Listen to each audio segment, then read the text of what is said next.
নমস্কার, আমি রূপসী হালদার। আজকে একটা নতুন গল্প নিয়ে চলে এসেছি। গল্পটার নাম বহুরূপী, লিখেছেন সুবোধ ঘোষ। হরিদার কাছে আমরাই গল্প করে বললাম, শুনেছেন হরিদা কি কাণ্ড হয়েছে? উনানের মুখে ফু দিয়ে আর অনেক ধোঁয়া উড়িয়ে দিয়ে হরিদা একবার আমাদের কথার জবাব দিলেন, না কিচ্ছু শুনিনি। জগদীশবাবু যে কি কাণ্ড করেছেন শোনেননি হরিদা? হরিদা, না রে ভাই, বড় মানুষদের কাণ্ডের খবর আমি কেমন করে শুনবো? আমাকে বলবেই বা কে? 7 দিন হলো এক সন্ন্যাসী এসে জগদীশবাবুর বাড়িতে ছিলেন। খুব উঁচু দরে সন্ন্যাসী, হিমালয়ের গুহাতে থাকে। সারা বছরে 2-1টি হর্তুকি খান, এছাড়া আর কিছুই খান না। সন্ন্যাসীর বয়সও 1000 বছরের বেশি অনেকে মনে করেন। হরিদা, সন্ন্যাসী কি এখনো আছেন? না, চলে গেছে। অপেক্ষা করেন হরিদা, থাকলে একবারে গিয়ে পায়ের ধুলো নিতাম। তা পেতেন না হরিদা, সে ভয়াবহ দুর্লভ জিনিস। শুধু ওই একা জগদীশবাবু ছাড়া আর কাউকে পায়ের ধুলো নিতে দেননি সন্ন্যাসী। হরিদা, কেন? জগদীশবাবু একজোড়া কাঠের খড়মে সোনার বোল লাগিয়ে সন্ন্যাসীর পায়ে ধরলেন। তখন বাধ্য হয়ে সন্ন্যাসী পা দিলেন। নতুন খড়ম পড়লে আর সেই ফাঁকে জগদীশবাবু তার পায়ের ধুলো নিয়েছিলেন। হরিদা, বাহ, এ তো বেশ মজার ব্যাপার। হ্যাঁ, তাছাড়া সন্ন্যাসীকে বিদায় দেওয়ার জন্য জগদীশবাবু 100 টাকার একটা নোট জোর করে সন্ন্যাসীর ঝোলার ভেতরে ফেলে দিয়েছিলেন। সন্ন্যাসী হাসলেন আর চলে গেলেন। গল্প শুনে খুব গম্ভীর হয়ে গেলেন হরিদা, খুব চুপ করে রইলেন। আমরা কি বলছি বা না বলছি সেদিকে হরিদার যেন কানই নেই। হরিদার উনুনের আগুন তখন বেশ গনগন করে জ্বলছে। আমাদের চায়ের জন্য 1 হাঁড়ি ফুটন্ত জল নামিয়ে দিয়েই হরিদা তার ভাতের হাঁড়িটা উনানে চড়ালেন। শহরের সবচেয়ে উঁচু এই গলিটার ভেতর এই ছোট্ট ঘরটাই হরিদার জীবন। আর আমাদের 4 জনের সকাল সন্ধ্যার আড্ডার ঘর। চা, চিনি, দুধ আমরাই নিয়ে আসি। হরিদা শুধু তার উনানের আগুনের আছে তা জল ফুটিয়ে দেন। খুব গরিব মানুষ হরিদা। কিছু কাজ করতে হরিদার প্রাণের মধ্যেই যেন একটা বাধা আছে। ইচ্ছে করলে কোনো অফিসে কাজ করতে পারেন কিংবা কোনো দোকানের বিক্রিওয়ালার কাজ পেতে পারেন হরিদা, কিন্তু ওই ধরনের কাজ হরিদার জীবনের পছন্দ নয়।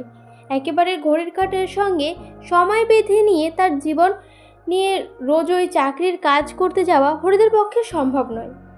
হরিদার উনানের হাঁড়িতে অনেক সময় শুধু জল ফোটে, ভাত ফোটে না। এই একঘেয়ে স্বভাবটাকেই সহ্য করতে হরিদার কোনো আপত্তি নেই, কিন্তু একঘেয়ে কাজ করতে ভয়াবহ আপত্তি। হরিদার জীবনে সত্যি একটা নাটকীয় বৈচিত্র্য আছে, আর সেটাই যে হরিদার জীবনের পেশা। হরিদা মাঝে মাঝে বহুরূপী সেজে যেটুকু রোজগার করেন তাতেই তার ভাতের হাঁড়ি দিব্যি মিটিয়ে নিতে চেষ্টা করেন। মাঝে মাঝে সত্যি উপোস করেন হরিদা। তারপর একদিন হঠাৎ আবার এক সকালে কিংবা সন্ধ্যায় বিচিত্র ছদ্মবেশে অপরূপ হয়ে পথে বের হয়ে পড়েন। কেউ চিনতে পারে না। যারা চিনতে পারে 1 আনা 2 আনা বকশিস দেয়, যারা চিনতে পারে না তারা কিছুই দেয় না কিংবা বিরক্ত হয়ে 2-1 পয়সা দিয়ে দেয়। একদিন চকের বাস স্টেশনের কাছে ঠিক দুপুরবেলা একটা আতঙ্কের হল্লা বেজে উঠেছিল। একটা উন্মাদ পাগল, তার মুখ থেকে লালা ঝরছে, চোখ দুটো টকটকে লাল, তার কোমরে একটা ছেঁড়া কম্বল জড়ানো, গলায় টিনের কৌটোর একটা মালা। পাগলটা একটা থান ইট হাতে তুলে নিয়ে বাসের ওপরে বসা যাত্রীদের দিকে তেড়ে যাচ্ছে। চেঁচিয়ে উঠছে যাত্রীরা, 2-1 পয়সাও ফেলে দিচ্ছে। একটু পরেই বাসের ড্রাইভার কাশীনাথ ধমক দেন, খুব হয়েছে হরি, এবার সরে পড়ো, অন্যদিকে যাও। হ্যাঁ, ওটা একটি বহুরূপী। বাসে যাত্রীরা কেউ হাসে, কেউ বা বিরক্ত হয়, আবার কেউ বা বেশ বিস্মিত। সত্যি খুব চমৎকার পাগল সাজতে পেরেছে লোকটা। হরিদার জীবনে এরকম বহু রূপের খেলা দেখিয়েছে। এক সময় চলে গিয়েছে। এই শহরের জীবনের মাঝে মাঝে বেশ চমৎকার ঘটনা সৃষ্টি করে বহুরূপী হরিদা। সন্ধ্যার আলোয় সবেমাত্র জ্বলেছে, দোকানে দোকানে লোকজনের ব্যস্ততা, আর মুখরতা জমে উঠেছে। হঠাৎ পথের ওপর দিয়ে ঘুঙুরের মিষ্টি শব্দ ঝুমঝুম বেজে বেজে চলে যাচ্ছে। এক রূপসী বাইজি প্রায় নাচতে নাচতেই চলে যাচ্ছে। শহরে যারা নতুন এসেছে তারা দুই চোখ বড় করে তাকিয়ে আছে। কিছু দোকানি হেসে ফেলে হরিদার কাণ্ডে। এটা একটা বহুরূপী নাকি? কারো কারো চোখের মুগ্ধ মোহ ভঙ্গ হয়, আর যেন বেশ একটু হতাশ স্বরে প্রশ্ন করে ওঠে। বাইজির ছদ্মবেশে যেদিন হরিদার রোজগার বেশ মন্দ হয়নি। মোট 8 টাকা 10 আনা পেয়েছিলেন। আমরাও দেখেছিলাম একটা দোকানের সামনে গিয়ে দাঁড়াচ্ছে সেই রূপসী বাইজি, মুচকি হেসে আর চোখ টিপে একটা ফুল সেজে এগিয়ে দিচ্ছে। দোকানদারও হেসে ফেলে আর একটি সিকি তুলে দিয়ে বাইজির হাতে ফুলসাজির ওপর ফেলে দেয়। কোনোদিন বাউলি, কোনোদিন কাপালিক, কখনো বোচকা কাঁধে বুড়ো কাবুলিওয়ালা, কখনো হাফ কোট পেন্টুলুন পরা ফিরিঙ্গি কেরামের সাহেব। একবার পুলিশ সেজে দারোগা বাবুর লিচু বাগানের ভেতর দাঁড়িয়েছিলেন হরিদা। স্কুলের 4টা ছেলেকে ধরেছিলেন। ভয়ে কেঁদে দিয়েছিল ছেলেগুলো।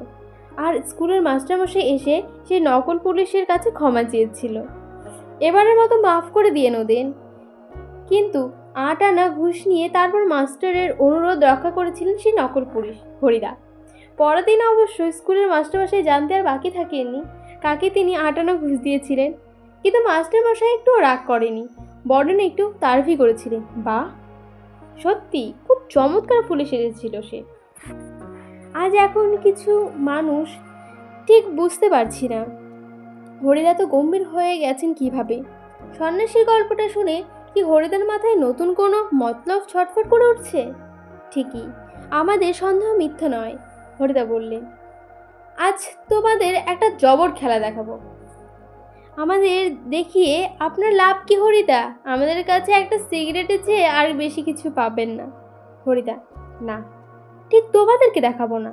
আমি বলছি তোমরা সেখানে থেকো, তাহলে দেখতে পাবে। কোথায়?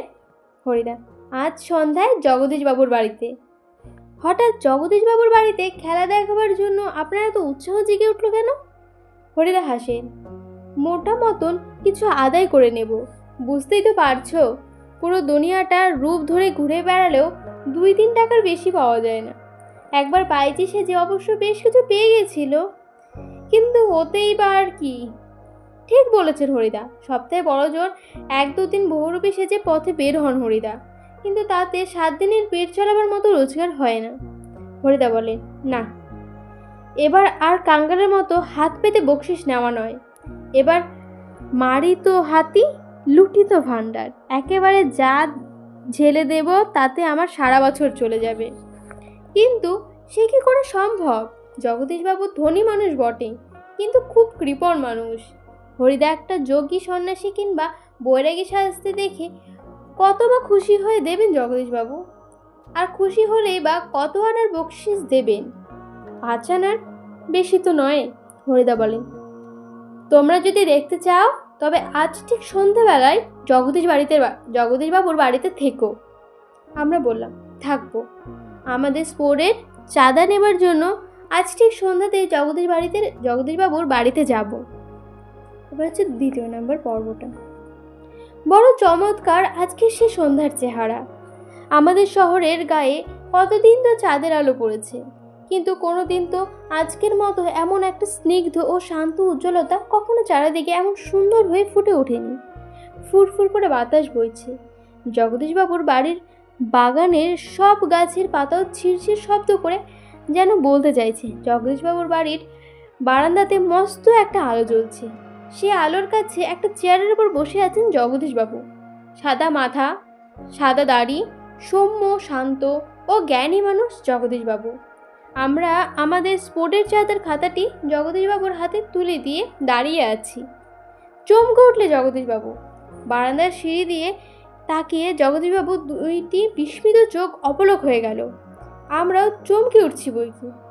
আশ্চর্য হয়েছি, একটু ভয়ও পেয়েছি, কারণ সত্যি সে বিশ্বাস করতে পারছি না সিঁড়ির কাছে এসে সে দাঁড়িয়েছে যে। সে কি সত্যিই হরিদা? ওর চেহারা কি সত্যিই কোনো বহুরূপী হতে পারে? জটা জুট ঝাড়িয়ে কোনো সন্ন্যাসী নয়। হাতে কমণ্ডল নেই, চিমটে নেই, মৃগচরণের আসনও সঙ্গে নেই, গৈরিক সাজও নেই। আধুরো গা, তার উপর একটি ধপধপে সাদা উত্তরণীয়, পরনে ছোট্ট বহনের একটি সাদা থান, মাথায় ফুরফুর করে শুকনো সাদা চুল, ধুলো মাখা পা, হাতে একটা ঝোলা। সেই ঝোলার ভেতরে শুধু একটা বই, গীতা। গীতা বের করে কি যেন দেখলেন এই আগন্তুক। তারপর নিজেই মনে হাসলেন। আগন্তুক ওই মানুষটি যেন এই জগতের সীমানার ওপার থেকে হেঁটে হেঁটে এসেছে। শীর্ণ শরীরটাকে প্রায় অশরীরী একটা চেহারা বলে মনে হচ্ছে। কি অদ্ভুত উদার ও শান্ত উজ্জ্বলতা! একটা দৃষ্টি এই আগন্তুকের চোখ থেকে ঝরে পড়ছে। উঠে দাঁড়ালেন জগদীশবাবু। আসুন। জগদীশবাবু আগন্তুক হাসলেন। আপনি কি ভগবানের চেয়েও বড়? জগদীশবাবু কিছু ভেবে বললেন, কেন কেন আপনি এই কথা কেন বলছেন মহারাজ? আমি মহারাজ নই, আমি সৃষ্টির এক কোণা ধুলি। কিন্তু আপনি বোধ হয় 11 লক্ষ টাকার সম্পত্তি অহংকারে নিজেকে ভগবানের চেয়ে বেশি বলে মনে করেন, তাই ওখানেই দাঁড়িয়ে আছেন, নেমে আসতে পারছেন না। এই মুহূর্তে সিঁড়ি ধরে নেমে যান জগদীশবাবু। আমার অপরাধ হয়েছে, আপনি রাগ করবেন না। আগন্তুক আবার হাসে। আমি রাগিনী, আমি বৈরাগী। রাগ নামে কোনো রিপু আমার নেই, ছিল একদিন, সেটা পূর্বজন্মের কথা। জগদীশবাবু বলুন, এখন আপনাকে কিভাবে সেবা করব? বৈরাগী বললেন, ঠান্ডা জল চাই, আর কিচ্ছু চাই না। ঠান্ডা জল খেয়ে কি হাঁপ ছাড়েন বৈরাগী। এদিকে ভাবদোষ আমার কানের কাছে ফিসফিস করে, না না, হরিদা নয়, হতেই পারে না, অসম্ভব। হরিদার গলার স্বর এরকম নয়। বৈরাগী বলেন, পরম সুখ কাকে বলেন জানেন? সব সুখের বন্ধন থেকে মুক্তি হওয়া যায়। ভবতোষের কানের কাছে মুখে গিয়ে দিয়ে অনাদি বলল, শুনছো তো, ওর ভাষা কি হরিদের মুখের ভাষা হতে পারে? জগদীশবাবু ততক্ষণে সিঁড়ির ওপরে বসে পড়েছেন। তা বোধ হয় বৈরাগীর পা স্পর্শ করবার জন্য তার হাত দুটো ছটফট করতে শুরু করছে। জগদীশবাবু বললেন, আমার এখানে কয়েকটা দিন থাকুন বৈরাগীজি, আপনার কাছে এটা আমার প্রাণের অনুরোধ। 2 হাত জোর করে বৈরাগীর মুখের দিকে তাকিয়ে থাকেন জগদীশবাবু। বৈরাগী হাসেন। বাইরে খোলা হাওয়া, বাতাস, আকাশ থাকতে আর ধরিত্রীর মাটির স্থান থাকতে আমি এক বিষয়ের দালান বাড়িতে থাকতে যাব কেন, বলতে পারেন? বৈরাগীজি। জগদীশবাবুর গলায় স্বরের আবেদনের করুণ ঝলঝল করে। বৈরাগী বলেন, না, আপনার এখানে জল খেয়েছি, এটাই যথেষ্ট। পরমাত্মা আপনার কল্যাণ করুন, কিন্তু আপনার এখানে থাকা আমার পক্ষে সম্ভব নয়। জগদীশবাবু, তবে অন্তত একটু কিছু আজ্ঞা করুন, যদি আপনাকে কোনো। বৈরাগী, না না, আমি যার কাছে পড়ে আছি তিনি আপনার চেয়ে কিছু কম নন, কাজে আপনার কাছে আমার কিছুই চাইবার দরকার নেই। জগদীশবাবু, তবে কিছু যদি উপদেশ শুনিয়ে যান বৈরাগীজি, নইলে আমি শান্তি পাবো না। বৈরাগী, ধন জন জৈবন কিছুই নয় জগদীশবাবু, এসব হলো সুন্দর সুন্দর একটি বঞ্চনা। মন প্রাণের সব আকাঙ্ক্ষা নিয়ে শুধু সেই একজনের আপন হতে চেষ্টা করুন, যাকে পেলে এই সৃষ্টির সব সৌন্দর্য পাওয়া হয়ে যায়। আচ্ছা, আমি চলি। জগদীশবাবু বলেন, আপনি একটা মিনিট থাকুন বৈরাগীজি। সিঁড়ির ওপরে অচঞ্চল হয়ে একটা মিনিট দাঁড়িয়ে রইলেন বৈরাগী। আজকের চাঁদের আলোর চেয়েও স্নিগ্ধ হয়ে এক জ্যোৎস্না যেন বৈরাগীর চোখ থেকে ঝরে পড়ছে। ভবতোষ ফিসফিস করে, না না, ওই চোখ না, চোখ হতেই পারে না, অসম্ভব। জগদীশবাবুর হাতে একটি থলি, থলির ভেতরে নোটের তারা। বৈরাগীর পায়ের কাছে থলিটা রেখে দিয়ে ব্যাকুল স্বরে প্রার্থনা করেন জগদীশবাবু, এই প্রণামী, এই সামান্য 100 টাকা গ্রহণ করে আমাকে শান্তি দাও। আপনার তীর্থ ভ্রমণের জন্য এই টাকা আমি দিলাম। বৈরাগী হাসে। আমার বুকের ভেতরে যে সব তীর্থ, গ্রহণ করে দেখবার কোনো দরকার নেই। জগদীশবাবু, আমার অনুরোধ বৈরাগীজি। বৈরাগী বলে, আমি যেমন অনায়াসে ধুলো মারিয়ে যেতে পারি, তেমনই অনায়াসে সোনা মারিয়েও চলে যেতে পারি। বলতে বলতে সিঁড়ি থেকে নেমে গেলেন বৈরাগী। 101 টাকার থলিটা সিঁড়ির ওপরে পড়ে রইল। সেদিকে ভুল করেও একবার তাকালেন না বৈরাগী। পর্ব 3। কি করছেন? কি হলো হরিদা? কই, আজকে বুঝিয়ে বলেছিলেন জবর খেলা দেখাবেন, সে কথা কি ভুলে গেলেন? আজকে সন্ধ্যাটা কি ঘরে বসে কাটিয়ে দিলেন কেন? বলতে বলতে আমরা সবাই হরিদার ঘরের ভিতরে ঢুকলুম। হরিদার উনানের আগুন তখন বেশ গনগন করে জ্বলছে। উনানের ওপর হাঁড়িটায় চাল ফুটছে, আর একটা বেড়ি ধরিয়ে নিয়ে হরিদা চুপ করে বসে আছে। আমাদের দেখতে পেয়ে লজ্জিতভাবে হাসলেন। কি আশ্চর্য! চমকে ওঠেন ভবতোষ। হরিদা, তাহলে কি সত্যি আপনি বের হয়েছিলেন? আপনি বৈরাগী? হরিদা হাসেন। হ্যাঁ রে ভাই, ওই তো সেই সাদা উত্তরীটা পড়ে রয়েছে মাদুরের ওপর, আর সেই ঝোলাটা, আর সেই গীতা। অনাদি বলে, এটা কি কাণ্ড করলেন হরিদা? জগদীশবাবু এত টাকা সাধলেন, অথচ আপনি একেবারে খাঁটি সন্ন্যাসীর মতো সব তুচ্ছ করে পড়ে সরে আসলেন। হরিদা বলল, কি করব বল, ইচ্ছে হলো না। শত হোক ভবতোষ। কি? হরিদা, শত হোক, একজন বৈরাগী সন্ন্যাসী হয়ে টাকা ফাঁকা কি করে স্পর্শ করি বল? তাতে যে আমার ঢং নষ্ট হয়ে যায়। কি অদ্ভুত কথা বললেন হরিদা। হরিদার এক কথায় সঙ্গে তর্ক চলে না। আর বুঝতে অসুবিধা নেই, হরিদার জীবনের ভাতের হাঁড়ি মাঝে মাঝে শুধু জল ফুটিয়েই সারা হবে। অদৃষ্ট কখনো হরিদার এই ভুল ক্ষমা করবে না। অনাদি বলে, কিন্তু আপনি জগদীশবাবুর কাছে গিয়ে আর কখনো? চেঁচিয়ে হেসে ওঠেন হরিদা। যাবই তো, না গিয়ে উপায় কি? গিয়ে অন্তত বকশিসটা তো দাবি করতেই হবে। বকশিস? চেঁচিয়ে ওঠে ভবতোষ। সেটা তো বড় জোর 8 আনা কিংবা 10 আনা। হরিদা বিড়ির মুখ নিয়ে লজ্জিতভাবে হাসেন।